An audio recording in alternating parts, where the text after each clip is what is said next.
On one of our retreats, we were given a saying, "Fear not, you are inadequate." There's a lot of truth in that little saying, but there's also a danger. First, the truth. Whether you're a teacher, parent, priest, advocate, friend, there are always times when we come face to face with our helplessness.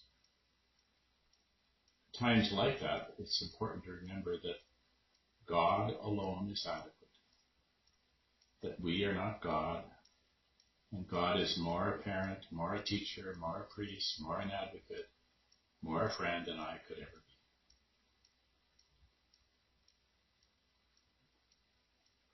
We should know this, but our history of being needlessly worrying, being angry, being overly self-important, chronically overextending ourselves, gives ample testimony that we forget that God is the real parent. We are the instruments. But there's also a danger in that story. Since we're inadequate, there's a temptation to just give up, not even to try.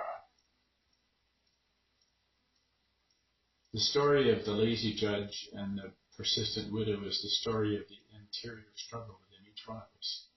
We're poor and vulnerable like the widow, but there's a noble spirit inside of us, which she has, who knows that our existence is not a mistake, that we are profoundly important. But there's also a superficial spirit, a lazy judge who just wants to get by. And within us, there's a battle between the profound and the superficial. God may be the real parent, the real teacher, the real friend, but God, because of the incarnation, because God has taken flesh, has tied God's divine power to human hands. Nobody can stop us from trying. That's why prayer is so important. Healthy prayer does two things. It connects us to God and links us to God's divine energy and reminds us that we are not God. And at the same time, it separates us from God by making clear that we're only human. A good prayer life saves us from depression, even as it separates us from God and saves us from pride and self-righteousness. If we don't pray, we're either going to be falling into depression or a kind of adolescent self-importance.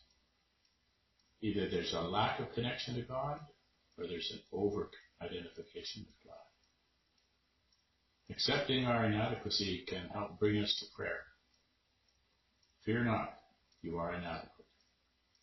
To accept the truth of that is to make a little prayer. It's both humbling and uplifting. When we're overly discouraged, it's because we've forgotten that truth. When we're full of pride, it's for the same reason.